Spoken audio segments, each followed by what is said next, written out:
I still remember the first time I held my son in my arms. A fragile, pink-faced little bundle wrapped in a faded hospital blanket, his tiny fingers curling around mine, as if he already knew I was the one who'd protect him from the world. Back then, I didn't know how hard life would become, but I knew one thing. I would give him every ounce of love I had left inside me. His father had passed away before he even opened his eyes, leaving me with nothing but debt, a small rented room, and a child who became my reason to keep breathing.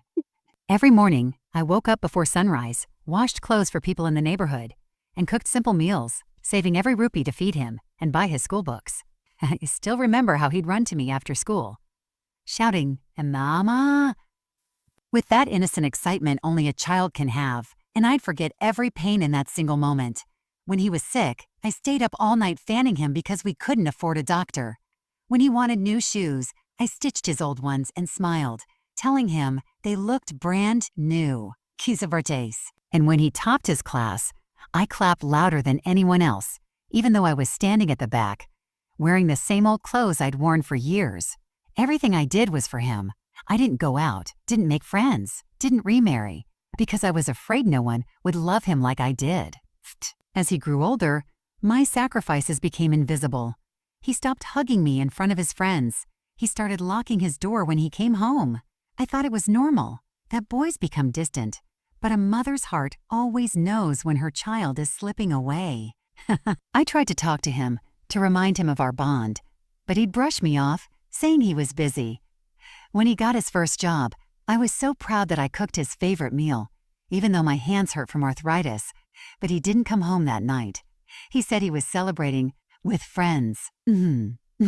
I sat by the window with the food getting cold, smiling through my tears because at least he was happy. The years went by, and I watched him become a man, tall, confident, successful. But somewhere along the way, he left me behind. Still, every time he called me a ma, even if it was just for a favor, my heart melted. When he said he wanted to get married, I was overjoyed. I prayed for a daughter-in-law who would love him as much as I did. But from the first day she stepped into our home, something inside me told me that everything was about to change. Her eyes never met mine. Her words were polite, but cold. She didn't like the old furniture, the simple meals, or the way I folded clothes.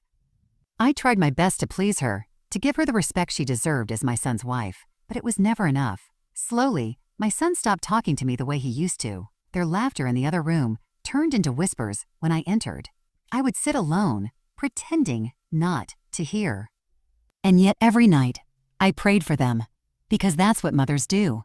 Even when their hearts are breaking, they keep loving. I still remember one evening when my arthritis got worse, and I couldn't stand up to cook dinner.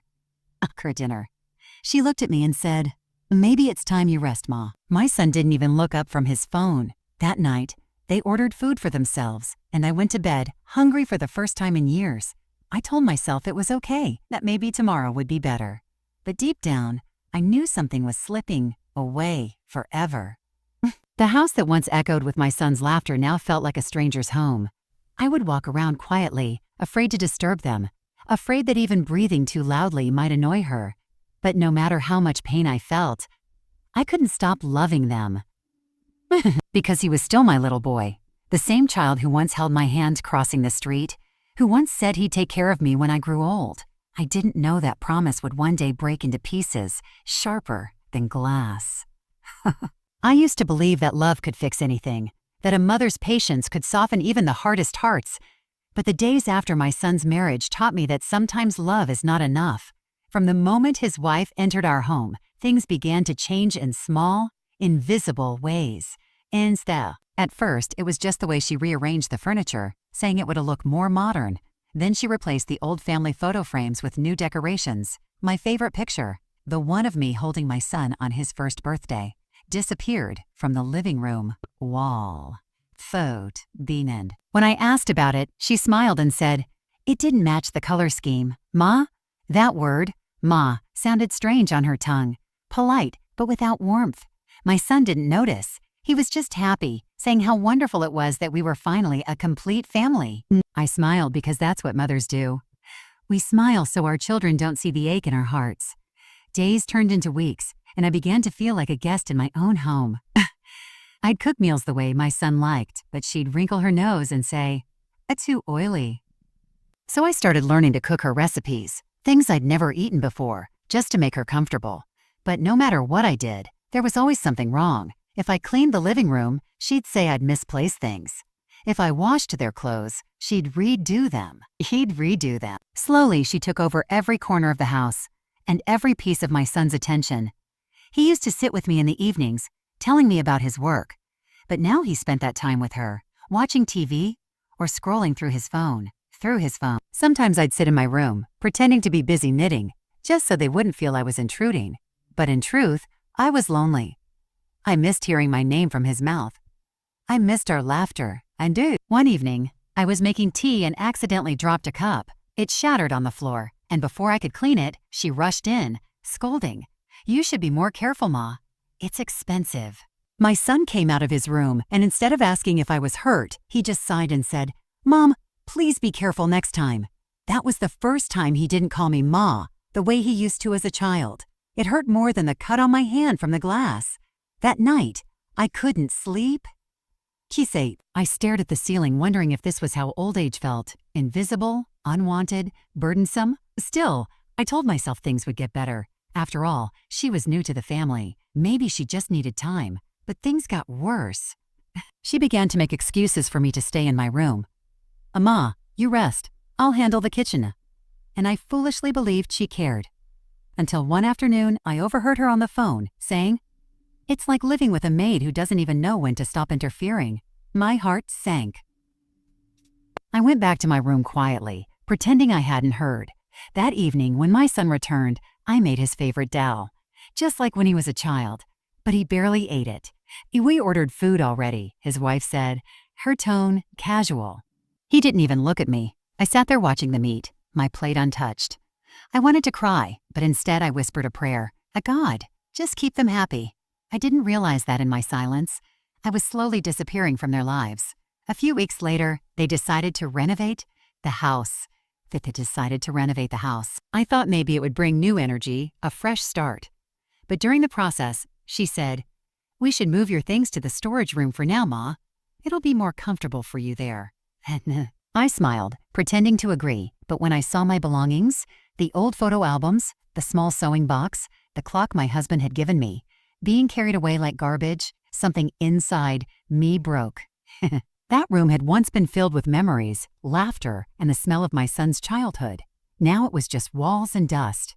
I sat on my bed, running my fingers over the empty dresser, and whispered to myself, maybe this is what letting go means. But deep down, I wasn't ready to let go. Every mother dreams of growing old surrounded by her children and grandchildren, of being loved for her sacrifices, not forgotten for them. Yet, the more I tried to hold on, the more I felt myself being pushed out. Sometimes she'd make small comments. "You shouldn't lift that, Ma," or "maybe you should take a walk outside while we have guests." And though her voice was soft, the meaning behind it was clear. I was no longer part of their world. I was just a shadow in the background, a reminder of a past they didn't want. Still, I stayed quiet, because that's what mothers do. We suffer silently, hoping love will someday remember us. There comes a time in every mother's life when silence becomes heavier than words, when the very house she built with love starts echoing with a coldness that wasn't there before, and I began to feel that chill deeply in my bones.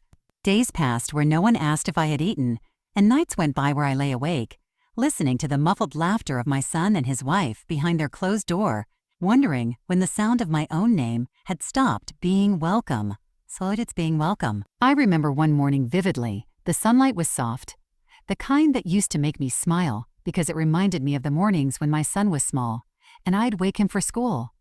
But that day, I woke up to the sound of raised voices in the living room. She was saying, "Your mother doesn't understand boundaries. She just walks into our room whenever she wants." My heart sank because I knew she was talking about the time I had knocked to give them some fruits, not to intrude. My son's voice was low but firm. I'll talk to her. A few minutes later, he came into my room, not as the loving boy I had raised, but as a man standing tall, cold, almost like a stranger. He said, "Ma, please don't go into our room without asking. It makes her uncomfortable." His words were calm, but they pierced me deeper than any shout could have. I nodded quietly, trying to hide the tears that burned behind my eyes, saying, "Of course, Beta, I'm sorry." That word, Beta, which once meant warmth, now felt like a prayer slipping away. In a way. After he left, I sat on the bed and looked around my room, the same one where I used to cradle him when he cried, where I prayed for his exams, where I stayed up sick with worry when he came home late, and I realized that love, when unreciprocated, starts to feel like punishment. Tidu Fadi. Days grew colder after that. She stopped including me in family meals.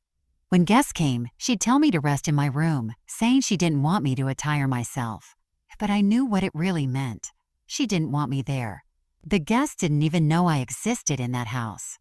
Sids, in that house. Once a friend of theirs asked her, "You live with your mother-in-law?" And she smiled and said lightly, "Oh yes, but she mostly keeps to herself." That sentence cut me deeper than a knife. I kept to myself because I was no longer welcome in my own home. I tried to find peace in small things, watering the plants on the balcony, knitting sweaters no one asked for, praying for hours just to fill the silence. One afternoon, while I was dusting the old cupboard, I found a photo album from my son's childhood, birthdays, school prizes, little drawings he made for me. My hands trembled as I flipped through the pages, remembering each smile, each hug, each "I love you, Ma." I didn't notice when she walked in, but her voice startled me. "You should put those away. They make the place look cluttered." I looked up, trying to smile, but she didn't even meet my eyes. She just left, leaving the scent of her expensive perfume and the sting of her indifference behind. That night, I decided to talk to my son. When he came home from work, I said softly, "Can we have dinner together? Just you and me." He hesitated, then said, "Oh, Ma, I'm really tired today. Maybe another time." But another time never came. Never came. Slowly, even his greetings became formal. A good morning, I'll be late, a take care. Gone were the days he'd sit beside me, teasing me, hugging me, calling me my strong Ma. One evening, I overheard them arguing, her voice sharp, his defensive. "Your mother doesn't respect me," she said. "She acts like this is her house, not ours." He tried to calm her, but her words became harsher. I wanted to walk away, but I froze when she said, "If she keeps interfering, maybe she should live somewhere else." My heart stopped. Somewhere else? This was my home, my entire world. I waited for my son to defend me, to remind her that this house was built on my sacrifices, that every wall held memories of the life I had given him. But instead, he said softly, "Let's not talk about it now." Oh, that silence from him was louder than any scream. I went back to my room, shut the door, and cried for hours. It wasn't just pain, it was realization. My son was slipping away, and no matter how tightly I held on to the love in my heart, it was no longer enough. I started avoiding them after that, thinking maybe if I stayed invisible, there'd be peace. But even silence couldn't save me from the growing resentment that filled the air. She started leaving things undone, just to blame me later. A misplaced file, an unwashed dish, and he began to believe her. "Huh, Ima, you need to be more careful," he'd say again and again, until I started doubting myself. Every mother dreams of being her child's comfort. I had become his inconvenience. Yet despite everything, I couldn't stop loving him. Each night before sleeping, I'd whisper, "God, please protect my son. Let him never feel the loneliness I feel." I didn't know that soon, even those prayers would be tested, and that the word respect would soon mean something I could never recognize again. It's strange how silence can live inside a home louder than words. I used to think that as long as my son was near, I would never feel alone. But now he could sit across the table from me, and I'd still feel 1,000 miles away. Mornings once filled with the aroma of tea and the rustle of newspapers had turned into empty rituals. I'd brew tea for 3, yet only 1 cup was touched. Mine. They preferred coffee from their new machine, something they'd bought together, something I didn't know how to use. One morning, I carried a cup to his room anyway, the way I used to when he studied late into the night. He looked up from his laptop and smiled faintly, not the wide grin of my boy, but a quick, polite curve of his lips. "Thanks, Ma," he said, already turning back to the screen. In suit, integrity. I stood there for a moment, the steam from the cup rising between us like a wall, then set it on his desk and left quietly. That small exchange stayed with me the whole day. How even gratitude now sounded rehearsed. His wife rarely spoke unless it was to correct or instruct. "Ma, please close the window, it lets dust in." Or "Ma, I'll handle dinner. You rest." Once those words might have sounded kind. Now they felt like gentle evictions. The house looked newer, brighter, almost perfect, but it no longer smelled of us. My old curtains, my faded cushions, even the clock my husband had fixed so many times, all gone. I tried not to mind. After all, everything changes. But one evening, as I looked for my sewing kit, I found it packed away in a box labeled storage. It hit me then. Maybe I too had been stored away. That night, I walked to the balcony where I used to rock him as a child. The city below glittered. The wind carried distant laughter from other homes, families still whole. I closed my eyes and remembered the weight of his little head on my shoulder, the way he'd whisper, "Ma, don't ever leave me." I whispered back into the darkness, "I didn't, Beta. You left me." Still, a mother's love never stops searching for excuses to forgive. I told myself he was busy, pressured, trying to keep peace. So I began writing small notes. Simple things like "I'm proud of you," "Take care of your health," and leaving them by his breakfast plate. Sometimes they disappeared without mention, sometimes they came back untouched. I kept writing them anyway because it felt like keeping a tiny door open. One afternoon, while dusting, I overheard his wife on the phone, laughing softly. "Ishi still writes those little notes," she said. "It's sweet but kind of old-fashioned." Her friend laughed on the other end, and they changed the subject. I pretended not to hear, but inside, something quietly folded. I realized love can survive being ignored, but not being mocked. From that day, I stopped leaving notes. Instead, I started talking to myself more quiet conversations while watering plants or folding clothes, telling memories to the walls so they'd remember me when everyone else forgot. The air of the house grew thinner, as if it too was holding its breath, waiting for something to break. Days blurred into one another after that. Quiet mornings, long afternoons, and nights that seemed to stretch forever. My world had become smaller, the four walls of my room, the balcony plants, and my memories. I noticed that whenever guests came, they avoided mentioning me. I would hear her say, "Oh, my mother-in-law likes to rest early," or "She's not keeping well." Those lies didn't sting anymore. They simply confirmed what I already knew. I had become invisible in my own home. One day, my neighbor Mrs. Khan visited unexpectedly. We had once shared tea every week before life got too busy. When she saw me, she gasped, "You've lost weight. Are you eating properly?" Before I could answer, my daughter-in-law appeared, all smiles, and said, Yes, she's fine. He just doesn't like to socialize much." Mrs. Khan looked at me with pity, and I forced a smile. After she left, my daughter-in-law turned to me and said, "Please don't invite people over without telling me. It disturbs our routine." I wanted to protest, but my voice wouldn't come out. Instead, I went back to my room and sat on the edge of the bed, feeling smaller than ever. That night, when my son came home, I told him gently, "Ibita, your friend's mother called me today. She asked if you'd come by. She misses you." He looked up from his phone and said, "Ma, please don't involve yourself in my work life. It's embarrassing." His words weren't cruel, just careless, but sometimes carelessness hurts more than cruelty. I nodded, smiled weakly, and walked away before he could see the tears. As the days passed, I began to sense the unspoken plan forming between them. She started talking about how elderly people need quiet environments, how independence is healthy for everyone. Once, she said to my son over dinner, "Oh, wouldn't it be nice if your mother visited her hometown for a while? It would refresh her." He didn't answer, but his silence said enough. I began packing small things that night, not because I wanted to leave, but because I didn't want to make it harder for him when the time came. Each item I touched carried a memory.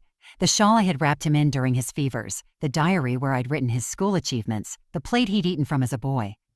I folded them slowly, whispering, "Oh, maybe it's time."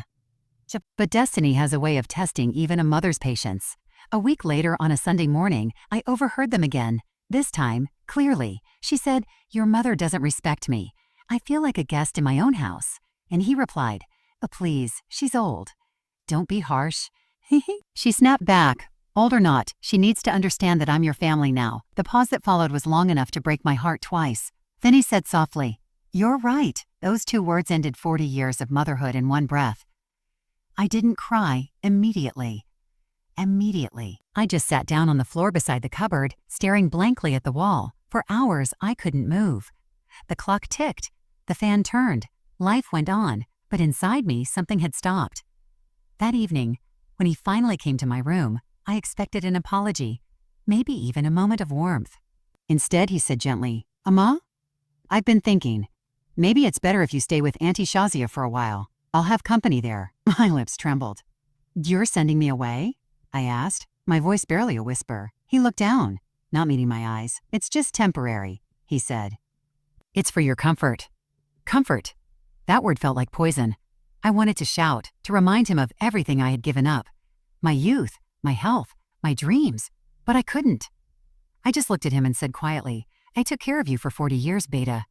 I never thought I'd become a burden." "Yes?" He looked pained but said nothing. The silence between us was heavier than any argument could have been.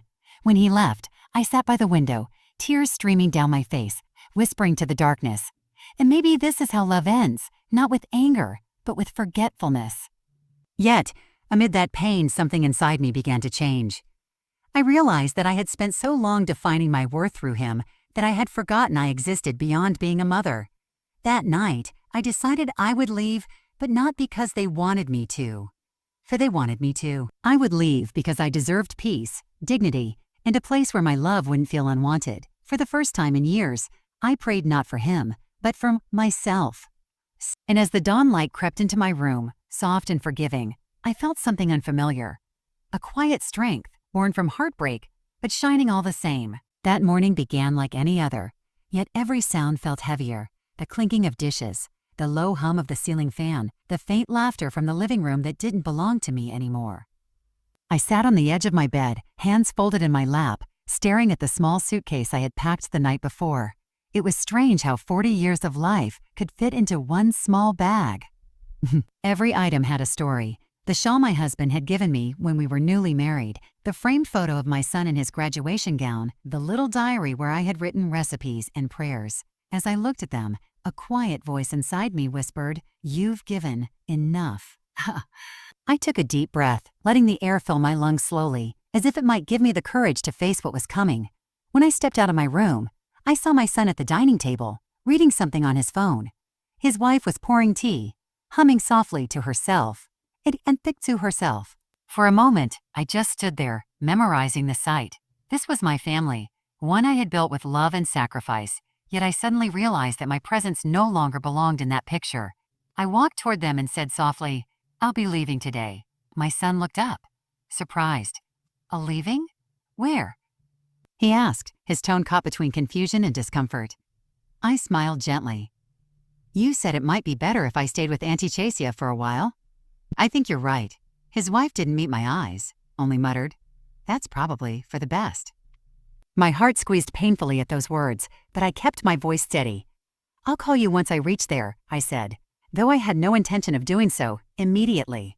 I wanted to see if he'd ask me to stay, just once, even out of habit, but he didn't. He just nodded, saying, "Okay, Ma, take care of yourself." I walked to the door, my hands trembling as I picked up my small bag.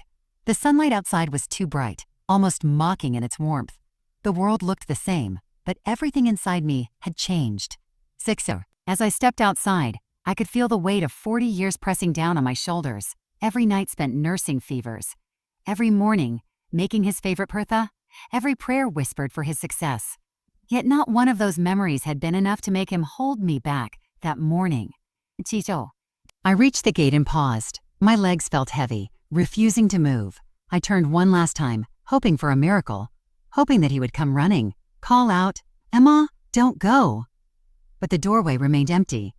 The sound of laughter drifted from inside the house, and I realized it wasn't mine anymore.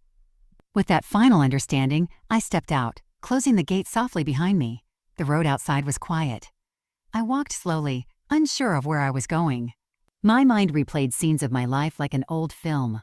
The day I first held him in my arms, the first time he called me Ammy, the way he clung to my sari when he was scared.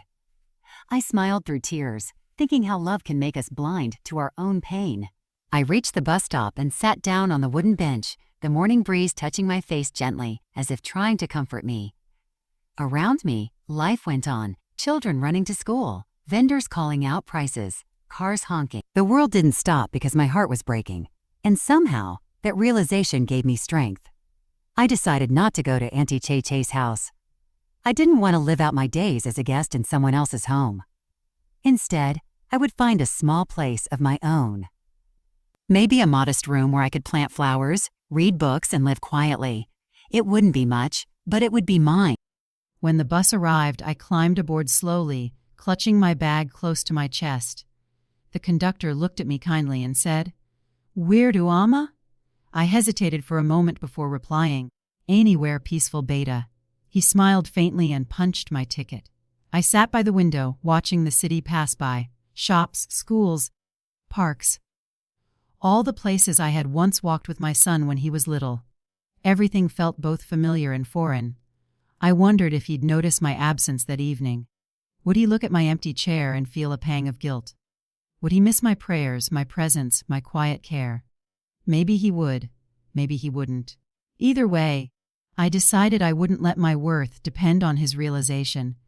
For years, I had poured every drop of my love into others, and now, for the first time, I wanted to save some for myself.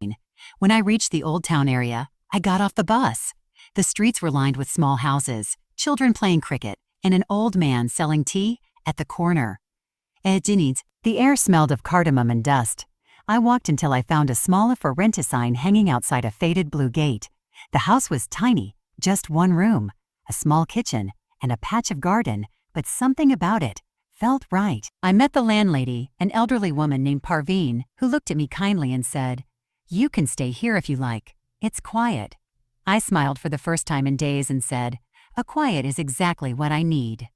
That night, as I sat on the narrow bed, surrounded by silence, I felt an ache inside me, but also a strange peace. I made myself a cup of tea, opened my small diary, and began to write. Today, I left my home, but perhaps I finally found myself. As the days passed, I began building a routine again.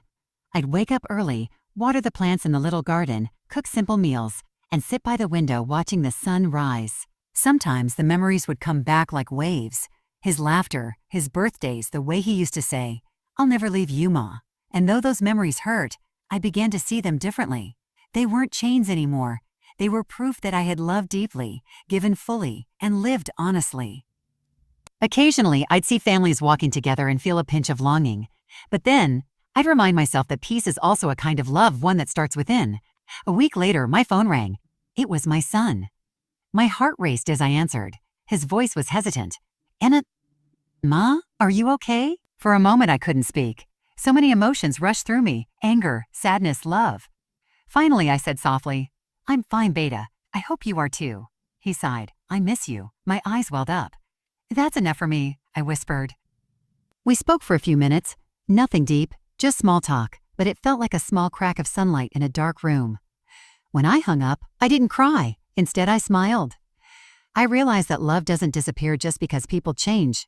It transforms, finds new ways to exist. And maybe one day, he would understand what I had felt all along.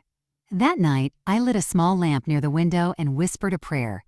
Not for my son to come back, but for both of us to find peace in our own paths. I looked at the stars and thought of how every ending hides a quiet beginning. Yet, I had walked away from the home I built, but I had walked into a life that finally belonged to me. I had spent 40 years taking care of others. It was time to take care of myself. And as I lay down, listening to the crickets outside, I felt a calmness I hadn't known in years. "Hi, it's me." For the first time, my heart whispered, "You did the right thing."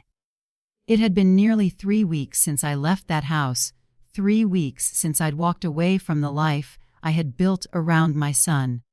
My days had fallen into a gentle rhythm now.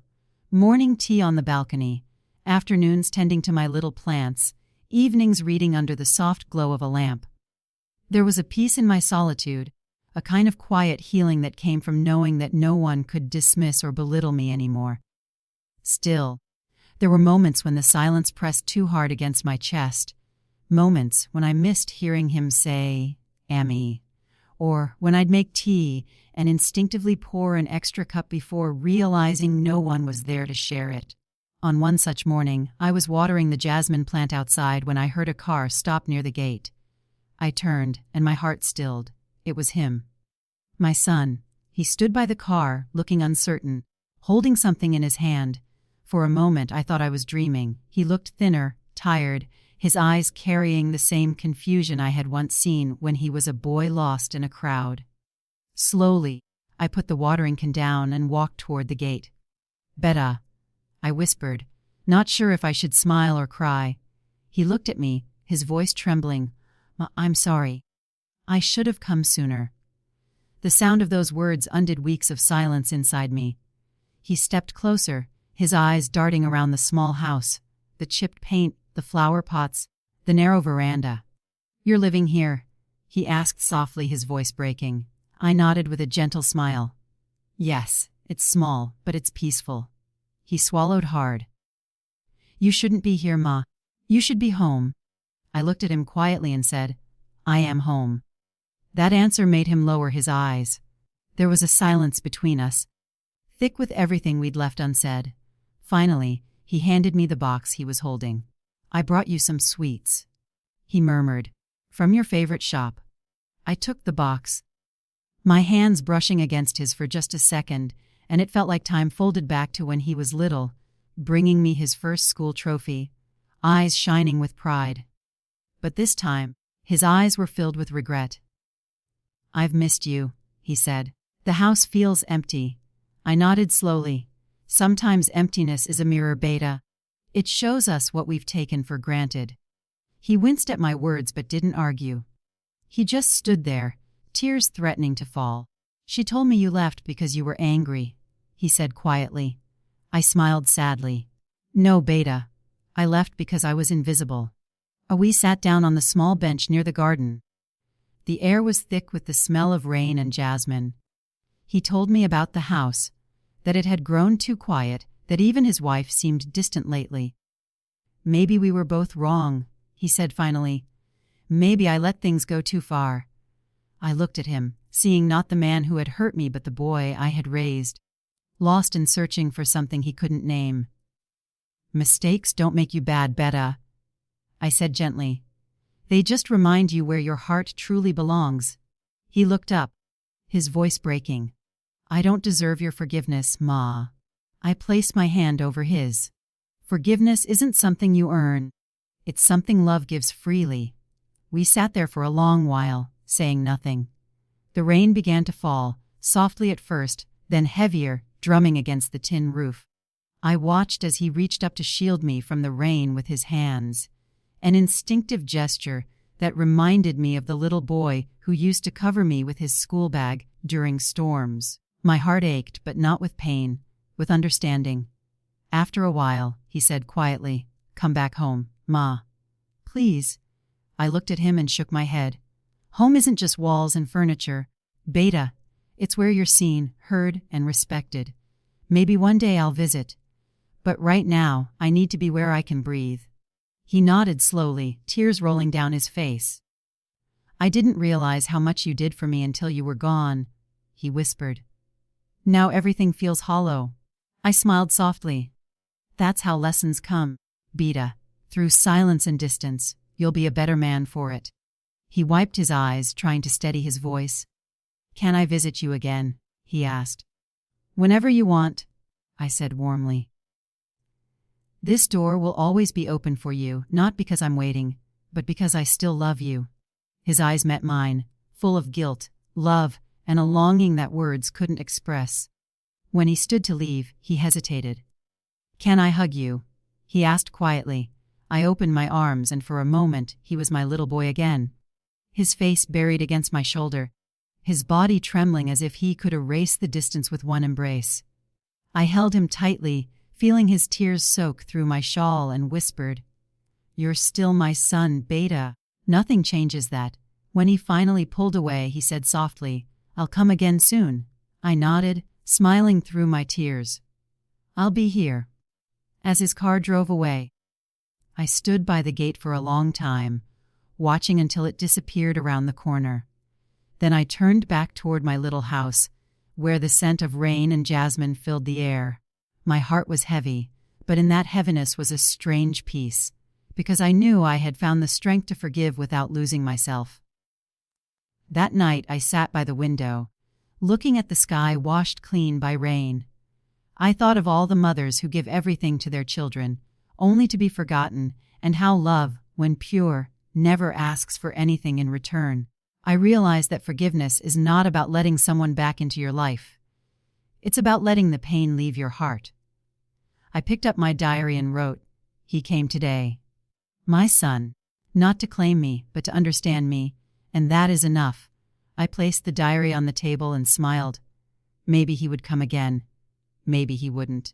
But either way, I had found my place in this world, not as a forgotten mother, but as a woman who had rediscovered her worth.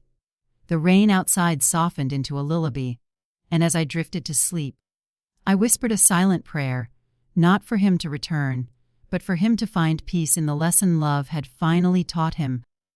It had been almost a month since my son's visit, and life had slipped back into its quiet rhythm. The mornings greeted me with the smell of wet earth and the sound of sparrows outside my small window. I'd grown to love this little place. The simplicity, the silence, the peace that came from knowing I no longer had to prove my worth to anyone. Every day, I'd water the plants, sip my tea, and write a few lines in my diary. Thoughts, prayers, small bits of memory that drifted through my mind like gentle waves. Some days were harder than others. There were nights when I still woke up hearing his voice in my dreams, calling me, "Amy," with that childlike tone I hadn't heard in years. And yet, even in those moments of longing, I felt stronger, not because I had forgotten, but because I had finally learned how to remember without breaking. Then one afternoon, something unexpected happened. The postman called from outside my gate, holding a small brown envelope. I rarely got letters anymore, so I was surprised. My hands trembled slightly as I took it from him. On the front, in handwriting I could never mistake, were the words, "For Amy." My heart skipped a beat. I went inside, sat by the window, and stared at the envelope for a long while, afraid to open it. Finally, with a deep breath, I tore it gently and unfolded the pages inside. His handwriting, slightly messy, rushed, emotional, filled the paper. The first line made my throat tighten. "Ma. I don't know how to start this, but I know I need to." He wrote about everything he'd kept inside for years. How he'd taken my love for granted. How he had let his wife's words cloud his judgment. How he'd mistaken my silence for weakness when, in truth, it had been strength. He said he remembered the nights I stayed awake caring for him, the times I skipped meals so he could eat more, the prayers I whispered for his success. He admitted that after I left, he realized how empty the house felt. How meals had no taste, how laughter sounded hollow. I thought I was building a life, but I was only building walls. He wrote, "And those walls kept out the one person who loved me without condition." I could almost hear his voice breaking between those lines. He confessed that every time he passed my empty room, he felt a pain he couldn't explain, not guilt alone, but a kind of grief for a love he had let fade. "You were right, Ma," he wrote. "Home isn't walls. It's where love lives. And without you, that house is just bricks." As I read, tears slipped silently down my cheeks. I wasn't crying out of pain anymore, but out of something softer. A sadness that had finally found words. He continued, "I've tried to make things right with her, but I think she doesn't understand what I've lost. I told her that the way I treated you was wrong, that you deserved every bit of respect I failed to give. She didn't agree. She said she should come first. And maybe she's right, Ma. But I realized something. Love isn't a competition. I don't want to live with the guilt of having hurt the person who gave me everything." I paused, clutching the letter to my chest. The room was silent except for the ticking clock and the sound of my heartbeat. Then I continued reading. "I'm not asking you to come back," he wrote. "I know I've lost that right. But I want to come see you again, not to ask for forgiveness, but to understand the kind of love that never gives up, even when it's forgotten. I want to be worthy of being your son again, I want to rebuild, even if it takes the rest of my life. My eyes blurred as I reached the end. The final line read, "If you can ever find it in your heart, write me back. Even just one word. Because I need to know I haven't lost you completely." For a long while, I couldn't move. I just sat there, holding the letter like it was made of glass, afraid that any movement might break the fragile peace it brought. My tears dropped onto the paper, smudging his ink, but I didn't wipe them away. Each tear felt like it was washing away years of silence. I read the letter again and again until I could almost hear his voice in the room. Soft, broken, sincere. Then I stood up and walked outside. The evening sun was setting, painting the sky in shades of gold and rose. The jasmine flowers were blooming, their fragrance filling the air like a memory of forgiveness. I closed my eyes, breathed deeply, and whispered, "He finally understands." That night, I took out my diary, the same one I had filled with prayers and thoughts since I moved here. But this time I tore a clean page from it and began to write, not in anger, not in sorrow, but in love. I wrote, "My dear son, your letter reached not my hands first, but my heart. I read your words, and for the first time in years, I felt the same warmth I once did when you'd hug me as a child. I forgive you, not because you asked, but because forgiveness was always yours. You made mistakes, Beta, but so did I. I should have spoken when silence became my shield. You thought you lost me, but a mother is never truly gone. I'm still here, in every prayer, in every sunrise, in every heartbeat that still carries your name." When I finished, I folded the page carefully and slipped it into an envelope. On the front, I wrote just one word, always, because that was what love was. Not perfect, not constant, but always there waiting. I didn't post it that night. I kept it by the lamp, watching its shadow flicker on the wall as if it held my entire life within it. For the first time in years, I felt light. Forgiveness isn't forgetting what hurt you. It's remembering it without letting it define you. And as I lay in bed, I realized I had already sent him the answer he needed, not through words, but through the silence that had finally turned into peace. The next morning, I walked to the postbox near the corner shop.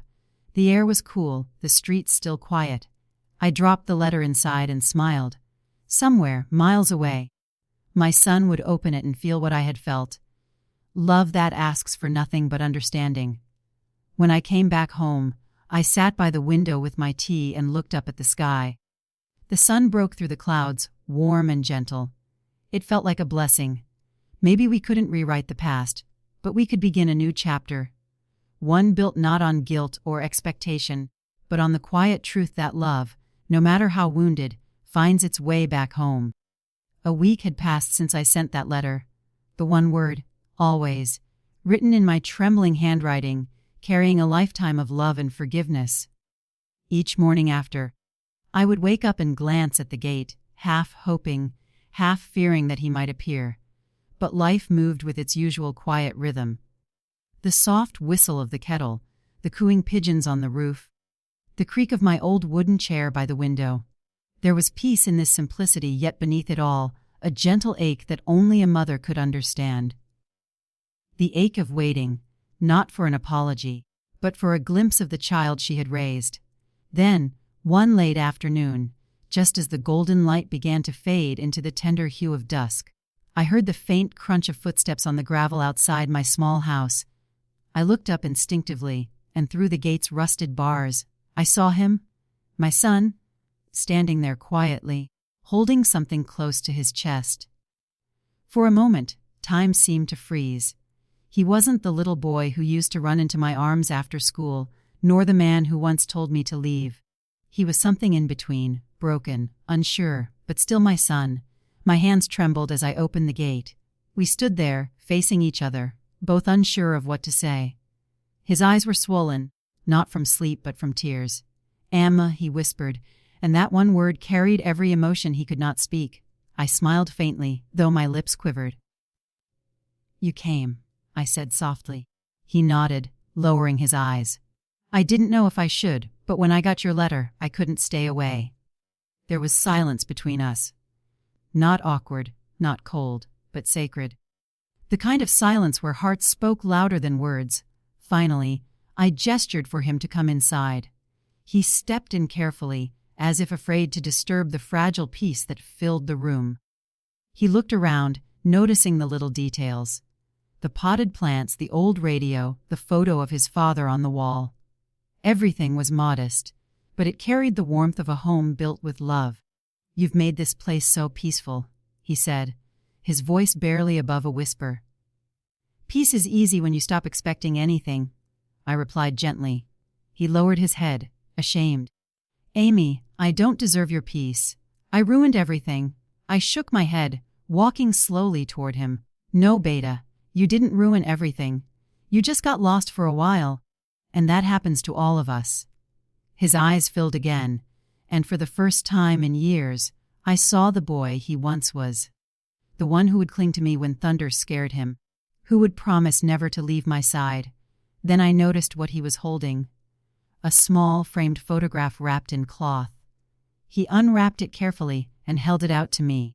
It was the old family photo we had taken when he was just 10. I was in my favorite blue saree. His father stood tall beside me, and he, grinning widely, stood between us with his arms around our waists. I hadn't seen that picture in years, not since I left the house. "I found this," he said, his voice cracking. It was behind the cupboard. She wanted to throw it away because the frame was broken. But I couldn't let it go. It's the only picture that ever felt like home. My fingers brushed over the glass, tracing the outlines of our smiles. "You remember that day?" I asked softly. He nodded. "We went to the fair afterward, and you bought me that wooden toy horse I wanted. I still have it somewhere." A smile tugged at my lips. "You cried because I wouldn't let you ride the Ferris wheel alone." He laughed through his tears. "I still would." For a while, we just sat together, talking about small things. The food he missed, the neighbors who used to visit, the sound of rain on our old roof. It felt like time had folded in on itself, bringing back pieces of us that we thought were lost. At one point, he looked at me and said, "Amy, she doesn't understand why I came. She said if I walk out that door, I shouldn't come back." I stayed silent, letting him speak. But I realized something. I can live without comfort, without money, even without a roof, but not without peace. And I haven't known peace since the day I made you cry. Tears welled up in my eyes again, but I didn't let them fall. "You made your choice, Beta. And it's not about choosing between us. It's about choosing the truth. And you just did." He took my hand then, the first time in years, and pressed it to his forehead, sobbing quietly, "Forgive me, Ma. Please, just once." I placed my other hand on his head, feeling the weight of all the years melt away. "I forgave you long before you asked," I whispered. "Because a mother's heart doesn't hold grudges, it holds hope." He stayed there, kneeling beside my chair, crying like the little boy who had once scraped his knee and come running to me. I stroked his hair gently, humming the same lullaby I used to sing when he was small. Outside, the sun had dipped below the horizon, and the first stars were beginning to appear. It felt as though the universe itself had paused to witness this moment, the mending of something sacred. Later, as we sat quietly sipping tea, he looked around again and said softly, "I didn't know you still kept this old cup set." I smiled. "Some things aren't thrown away just because they're chipped." He nodded, understanding the unspoken meaning. "Can I come see you again?" he asked. I met his eyes and said, "You don't need permission to come home, Beta. My door has always been open." He smiled faintly, relief softening his face. "I'll come every week. Maybe bring you something. Anything you need." I shook my head. "I don't need anything. Just come." Before leaving, he took the old photograph and placed it on my small shelf beside the lamp. "So it can watch over you again," he said.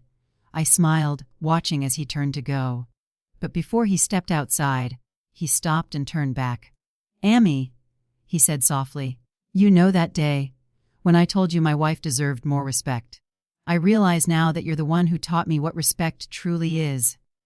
My throat tightened. I couldn't speak, so I just smiled.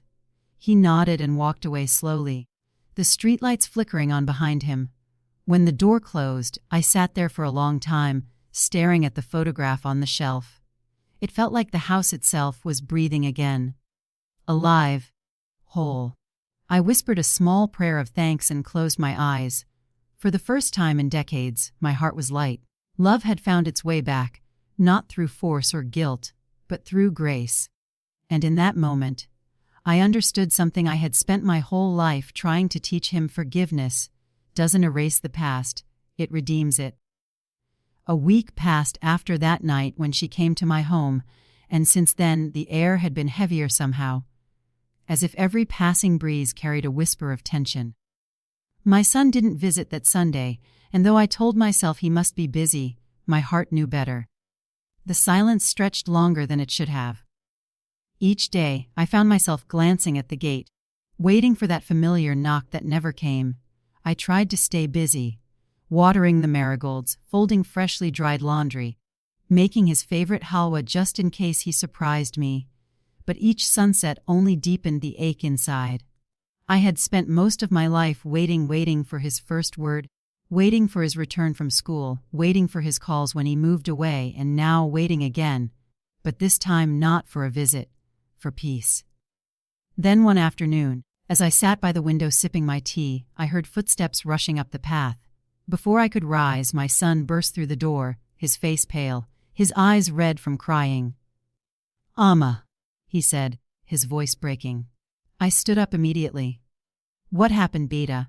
He sank to the floor beside my chair, holding his head in his hands. "She left," he whispered. "She packed her things and left the house." For a moment I was too stunned to speak. "Left? Why?" He looked up at me, tears streaking down his cheeks. "She said she's tired of competing for my attention, that I'll never truly be hers as long as you exist." His words pierced my heart, not because of the blame they carried, but because of the pain behind them. I sat down slowly, reaching for his shoulder. "Oh, my child," I murmured. "Love isn't a competition. She just doesn't understand yet." He shook his head bitterly. "Maybe she never will. Maybe I ruined both relationships, with her and with you." He stood and began pacing the small room, his emotions overflowing. I tried to explain Ami. I told her that visiting you doesn't mean I love her less. But she said every hour I spend here is proof that I'm still chained to my past. I stayed quiet, listening, letting him release the storm he'd kept inside. Finally, he stopped and looked at me helplessly. "What do I do?" he asked, his voice trembling like a child's. My heart ached. I had dreamed for years that my son would come to me again, needing guidance. But not like this. "You go to her," I said softly. "You tell her the truth, not in anger, not to prove her wrong, but to make her feel seen. She's afraid, Beta. Afraid of losing you the same way I once was." He frowned. "But what if she won't listen?" I smiled gently. "Then speak with your heart, not your pride. Hearts hear what ears cannot." He sat down again, burying his face in his hands. "I don't know if I have that strength left, Ami." I placed my hand on his head. "You do. Because love isn't about winning, it's about enduring." We sat there in silence for a long while. I could feel his pain like it was my own. The same way I had felt his first heartbreak as a teenager. The same way I had once felt his fever through my own skin. A mother never stops feeling what her child feels, she just learns to bear it quietly. "Ami," he said after a while, "maybe I should just let her go. Maybe she'll be happier without me." I shook my head. Happiness isn't found by running away from what hurts. It's found when you stay and heal it. The next morning, I found him already dressed, eyes tired but resolute. "I'll go talk to her," he said. Not to beg, but to be honest. I nodded, handing him a small folded piece of paper. "Give this to her," I said. He looked confused. "What is it?" I smiled softly. "Just something from one woman to another." He took it and left. When the door closed, the house felt too quiet again. I walked to the window and whispered a prayer, not for myself but for them. I prayed that pride would not destroy what love had built. That evening, as the sky turned dusky blue, I heard a knock again. My heart leapt. I thought it might be him. But when I opened the door, it was her. She stood there, her eyes swollen from crying, holding the paper I had sent. "May I come in?" she asked softly. I stepped aside. She sat down quietly, her hands trembling as she placed the note on the table. "I read your words," she said. Her voice cracked. "You said love doesn't ask to be first. It just asks to be understood." I never understood that before. Tears gathered in her eyes. "He's at home, right now, waiting. He thought I wouldn't come here, but I had to. I had to see the woman who raised a man capable of love this deep." I smiled faintly, feeling a lump rise in my throat. "He loves you more than you think," I said. "And I know you love him too. But sometimes when we're hurt, we don't see clearly." She nodded slowly. "I was jealous," she admitted. "I thought you had taken a part of him that should have been mine. But then I read your letter. You said, 'A mother doesn't hold her son. She raises him so one day he can walk toward love without fear.'" She paused, tears slipping down her face. "No one's ever spoken to me like that." I reached out and gently took her hand. "You see, my dear, I don't want his love to stay here. I just want it to grow. With you, through you.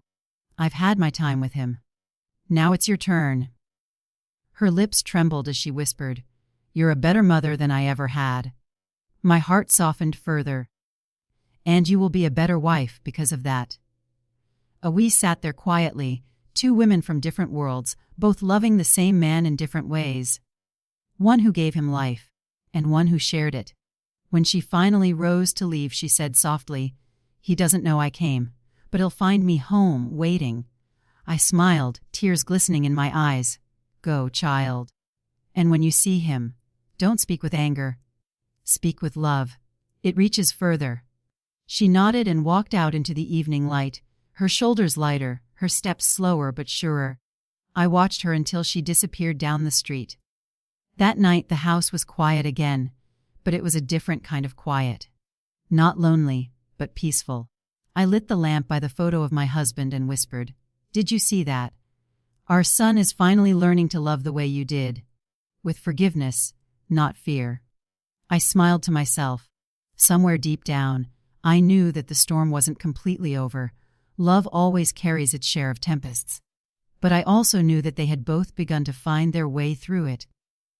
Later, I sat by the window, the moonlight falling across the freshly painted walls, and thought of how life has a strange way of circling back, teaching lessons we thought we'd already learned.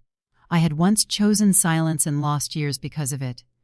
But this time I spoke, and maybe that small act of courage would save their love from the same fate.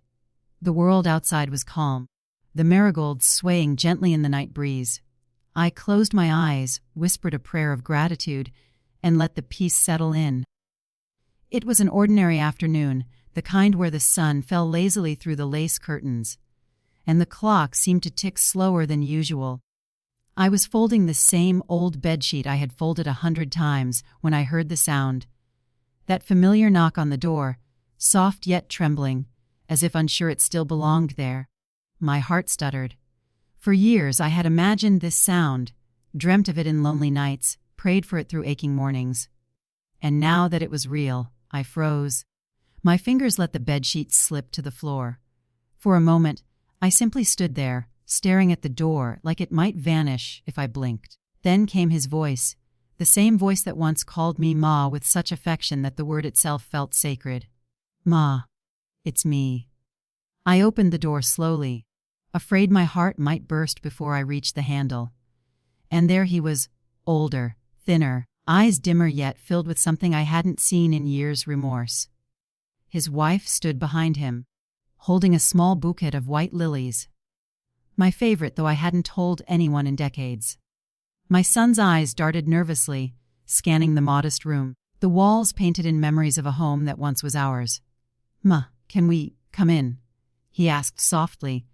I wanted to cry, to shout, to hold him, but all I managed was a small nod. They stepped inside, and the air shifted. It was as though the ghosts of our past moved quietly out of the way to make space for something new. He looked around, touching the old family photo on the wall, the one I never took down, even when the pain was unbearable. "You kept this," he said, his voice cracking. "Of course I did," I whispered. "A mother never throws away her child." He looked at me then, really looked, and tears gathered in his eyes. "I'm sorry," he said.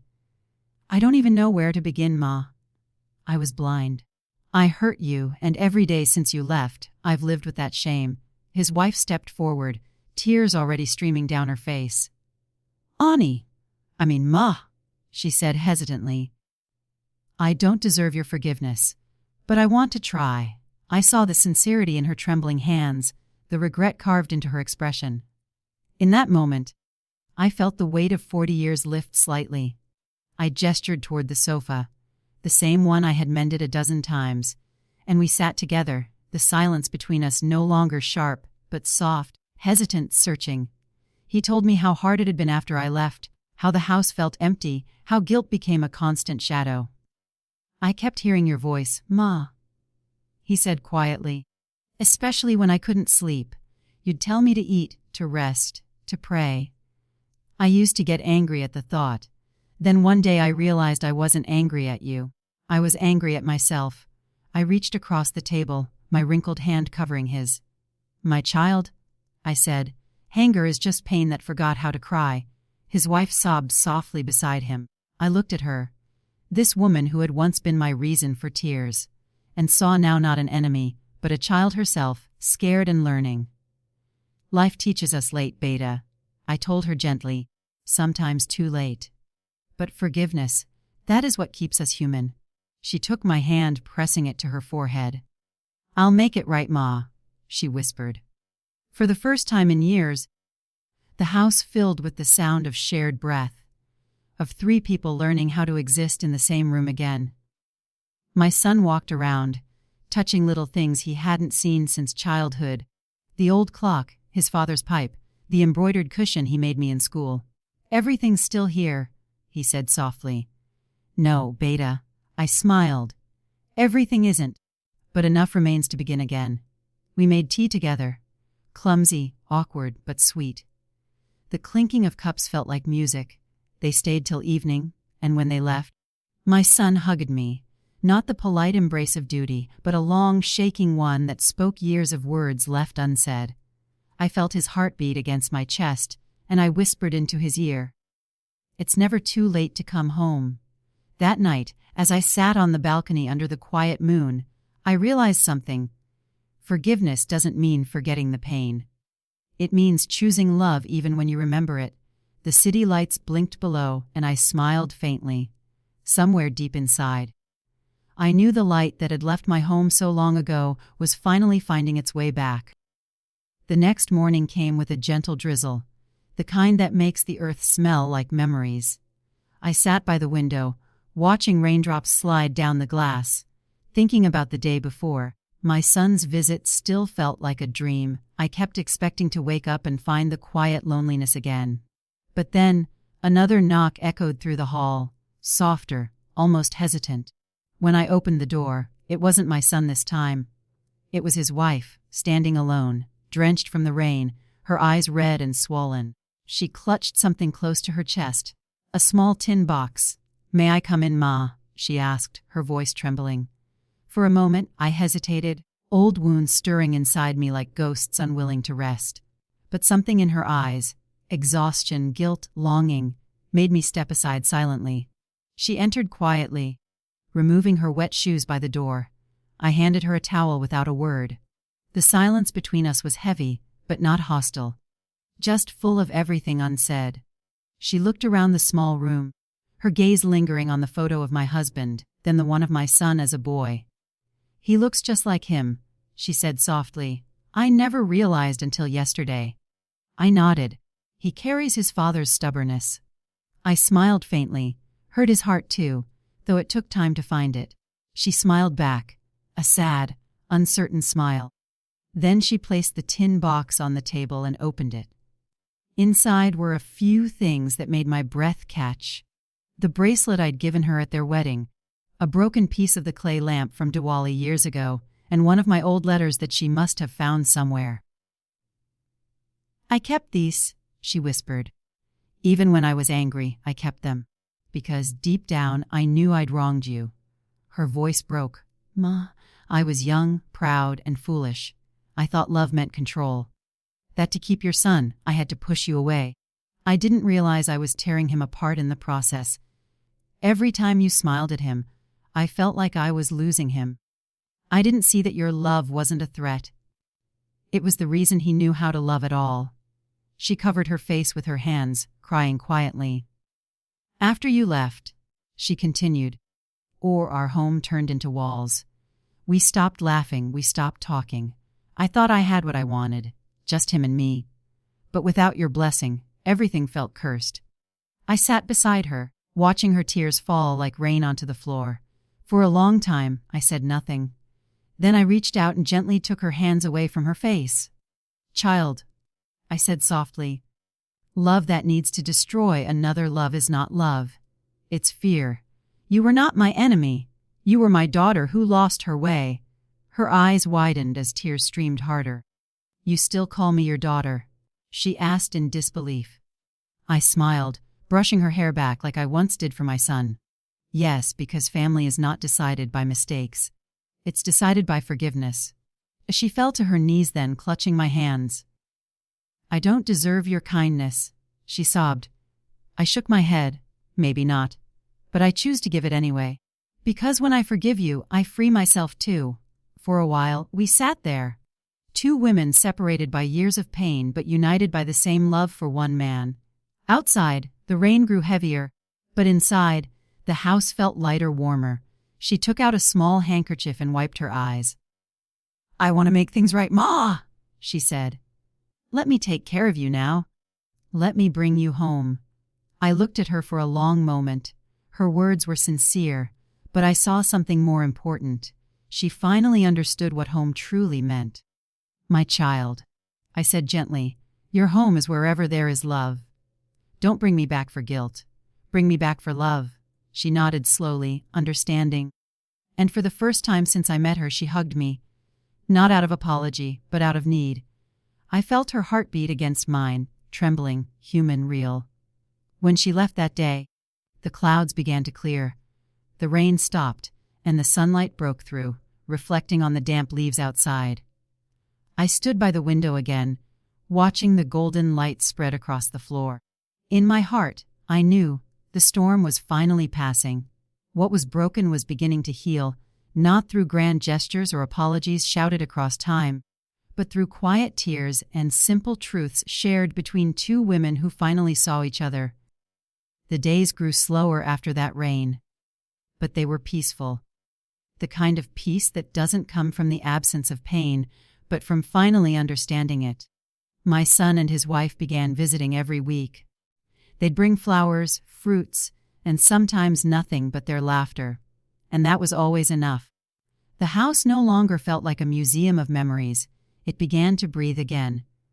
I could hear their footsteps in the hallway, smell the faint aroma of tea blending with her new perfume. And each time they came, I saw my son's eyes soften a little more, like the boy he once was returning piece by piece. Sometimes, when he laughed, I would close my eyes and let the sound fill the corners of the home that had once been silent. One evening, as they sat beside me, my son said, "Ma, I never deserved your forgiveness." I smiled. "That's the thing about forgiveness, Beta. It's not earned, it's given." His wife held my hand and whispered, "You've taught me more in these few weeks than I've learned in my whole marriage." I looked at her and said, "No, my dear, you learned it yourself. Life only needed to quiet down enough for you to hear it." That night, when they left, I sat alone at my desk. The moonlight pooled on the table, illuminating an old sheet of paper. I took out my pen, the same one my husband had given me years ago, and began to write. Not because I had anything new to say, but because I finally knew how to say goodbye properly. "My dear son, if you are reading this, it means life has gone on, as it always does. Don't cry, Beta. Don't let grief turn into guilt. We all make mistakes, but love, real love, survives them all. When you were born, I made a silent promise that I would protect you even from yourself. And though there came a day when you turned me away, that promise never broke. A mother's love is like the sky. You may stop looking at it, but it's always above you. Take care of her, your wife. She is not your past's shadow, she is your tomorrow's light. Love her with patience, and never let pride sit between you again. And tell her I am proud of the woman she became. Don't keep my things locked away. Use them, touch them. Let them remind you of where you came from. The sewing kit, the old teacups, the family photo. They aren't heirlooms, they're lessons. And when your own children ask you what forgiveness means, don't give them a definition. Tell them my story. Tell them that love is not about who wins or loses, but about who stays kind even after being broken. You made me cry, my son, but you also gave my life meaning. I forgive you, not because you asked, but because that's what mothers do. I am leaving this world without bitterness, only gratitude. For every smile, every tear, every mistake that brought us here.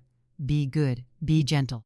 And whenever the wind touches your face on a quiet morning, know that it's me, brushing your hair like I used to, whispering one last time, I'm proud of you. Ma. When I finished writing, I folded the letter neatly and placed it inside the wooden box on my bedside table, next to the photo of my son holding my hand as a child. I didn't feel sad. I felt full of life, of love, of every story that had shaped me. The moonlight glowed brighter, and I whispered into the stillness, it's time. Weeks later, when they found the letter, my son wept quietly while reading it aloud. His wife held him, tears streaming down her face. And as the sunlight poured into the room, they both smiled through the tears, because they knew I hadn't really left. I was in every cup of tea, every morning breeze, every act of kindness they shared. The circle had closed. The story had ended, but the love, oh, the love, would live forever.